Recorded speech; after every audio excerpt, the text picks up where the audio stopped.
निर्दयी सास। एक गांव में एक औरत रहती थी। एक दिन की बात है, रात के 10 बज रहे थे।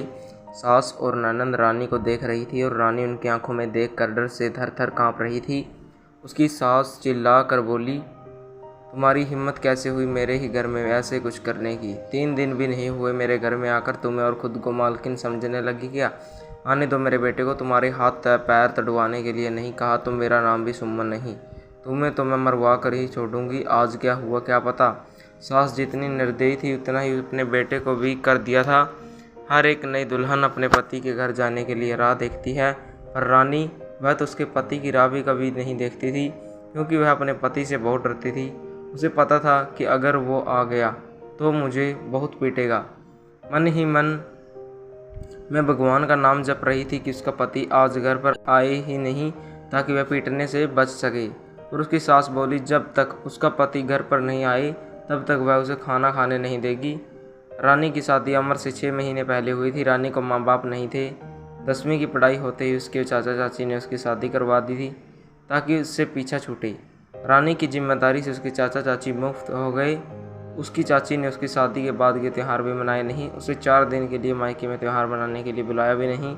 वो अपने पति से बोली, क्यों खर्चा करवाना है? उसकी शादी करके जिम्मेदारी से मुक्त हो गए, बस फिर हम आराम से अपना जीवन व्यतीत करेंगे। रानी के ससुराल में उसकी सास सुमन, पति अमर और नंद, जिसकी शादी पक्की करके सगाई कर दी थी, छोटा सा परिवार था। शांतिपूर्ण गृहस्थी का सपना लेकर रानी इस घर में आई थी, पर हर समय सपना सच होना कम मुमकिन होता है। उसका भी सुखी गृहस्थी का सपना तो सपना ही रह गया। रानी की उम्र 19 की पूर्ण हो गई थी और अमर 31 का था। दोनों के बीच में 12 साल का अंतर था। सास ने रानी के लिए 10 नियम बनाए थे। सुबह 5 बजे उठकर पूरे घर की साफ सफाई करना, बाद में नहा भगवान की पूजा करने के बाद में रसोई जाना, हमेशा सर पर पल्लू रखना, सबसे पहले खाना न खाना। ऐसा और भी कितने नियम फायदे सुमन ने रानी के लिए बनाए थे, जिन्हें उसे पूरा करना पड़ता था। अभी उम्र ही क्या थी उसकी। उस वक्त उसके हाथ से अगर भूल हो जाती तो उसका पति या उसकी सास उसे सजा देते। उसे मारने की तो भी कोई कमी नहीं रखते थे। उससे 4 साल बड़ी नंद प्रिया उस पर हाथ उठाने के लिए आगे पीछे भी नहीं सोचती थी। शादी को 15 दिन हुए थे। हर रोज अमर 7 बजे तक आ जाता था, पर उस दिन 11 बज गए थे, तब भी अमर आया नहीं था। रानी को बहुत जोर की भूख लगी थी। उसने खुद के लिए थाली बनाई और रसोई में खाने के लिए बैठी। अभी पहला ही निवाला मुंह में डाल रही थी कि तभी उसकी सास ने देख लिया और वह बहुत गुस्सा हो गई। उस पर उसकी सास बहुत चिल्लाई। वो रानी से सहन नहीं हुआ। तभी रानी बोली, वह अभी तक नहीं आए, मुझे बहुत भूख लगी थी इसलिए खाने के लिए बैठी। आप खाना खाने से मुझे नहीं रोक सकते। सास कुछ बोलने वाली थी, तभी प्रिया आगे आई और रानी को चांटा मार दिया और बोली, तुम्हारी हिम्मत कैसे हुई मेरी माँ के सामने बोलने की? तुम्हारे घर में तुम्हें खाना नहीं मिलता था क्या?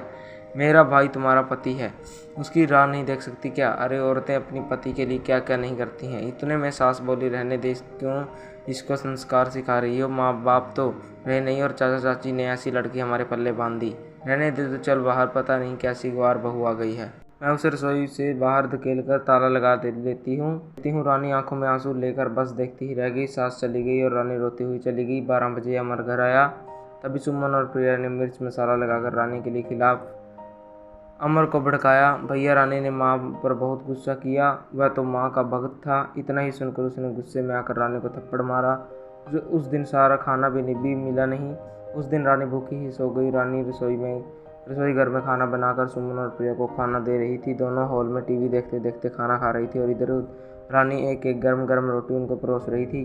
आज सुबह सुमन को सिर्फ एक ही रोटी उसकी सास ने खाने को दी थी। वो बोली, इतनी रोटी बहुत है, वरना हमारा राशन खत्म हो जाएगा। रानी को बहुत जोर की भूख लग रही थी, पर अमर तो 11 बजे के पहले आने वाला नहीं था। पर रानी को भूख सहन नहीं हो रही थी। सास और प्रिया के रसोई घर को ताला लगाने से पहले रानी ने जल्दी से रोटी अपने पल्लू में बांध कर रख ली। जब माँ बेटी का खाना होने के बाद उन्होंने रानी को बाहर निकालकर रसोई घर पर ताला लगा दिया और दोनों उनके रूम में आराम करने के लिए निकल गई। उसने पल्लू में बंधी रोटी निकाली और रोटी वैसे ही बिना सब्जी के खाने लगी। रोटी खाते खाते उसकी आंखों से आंसू बह रहे थे। उसका स्वाभिमान इस बात के लिए राजामंदी नहीं दे रहा था, लेकिन क्या करे, यह भी उसे समझ आ रहा था। ठीक उसी समय सुमन उधर आई और उसने रानी को रोटी खाते हुए देख लिया। बस फिर क्या था, तमाशा चालू हो गया और उस वजह से रानी भगवान से प्रार्थना कर रही थी कि अमर घर पर आए ही नहीं। क्या पता आज वो क्या करेगा, कहीं घर से ना निकाल दी। शादी के बाद इनके ही सामने खाना खाया था, तब भी थप्पड़ मारा था, पर आज तो रोटी चुरा कर खा रही थी। थोड़ी देर बाद अमर घर पर आया तो रानी घबरा गई। रानी ने कहा, दिल जोर जोर से धड़कने लगा, डर के मारे पसीने से भीग गई। कुछ ही मिनटों बाद अचानक से अमर का जोर से आवाज़ आया, रानी जल्दी से बाहर आओ। रानी डर कर कांपते हुए बाहर आई। देखा तो सास अभी भी शेर की तरह उसकी तरफ देख गुर्रा रही थी और अमर भी उसकी आंखें खून के जैसे गुस्से से लाल हो गई थी। जैसे ही रानी उसके सामने आई उसने उसे धकेल दिया। वह रोने लगी। अमर बोला, तेरी इतनी हिम्मत हुई कि तू अपने ही घर में चोरी करती है? भैया माफ़ मत करना, कल को यह सिर पर चढ़कर नाचने लगेगी। ऐसी लड़की का क्या भरोसा? अरे भरोसा तो अभी हमें तो तुम पर भी नहीं रहा जो अपनी भाभी का सम्मान नहीं कर सकती। वह लड़की हमारे घर का क्या मान बढ़ाएगी? अचानक रानी की पीठ के पीछे से प्रिया के होने वाले ससुर की आवाज़ आई। तीनों के चेहरे का रंग ही उठ गया। अरे समधी जी, आप कब आए? सुमन माथे पर पल्लू लेकर बोलने लगी। उसी वक्त आया जिस वक्त आपकी बहू रास्ते से डरकर इधर से उधर भाग रही थी।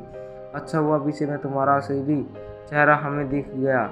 मैं आया नहीं तो हमारे घर की बर्बादी हो गई होती। अगर ऐसी बहू हमारे घर आई होती तो उसने कहा, अभी पुलिस को बुलाता हूँ। तभी तीनों पैरों में गिर गई और रानी से भी माफ़ी मांगी। अब तीनों सुधर गए। प्रिया की शादी हो गई और रानी अब खुशी खुशी रहने लगी। दोस्तों, कैसी लगी आपको ये कहानी? कमेंट करके ज़रूर बताएं। अगर आप हमारे चैनल पर नए हो तो चैनल को सब्सक्राइब करें, वीडियो को लाइक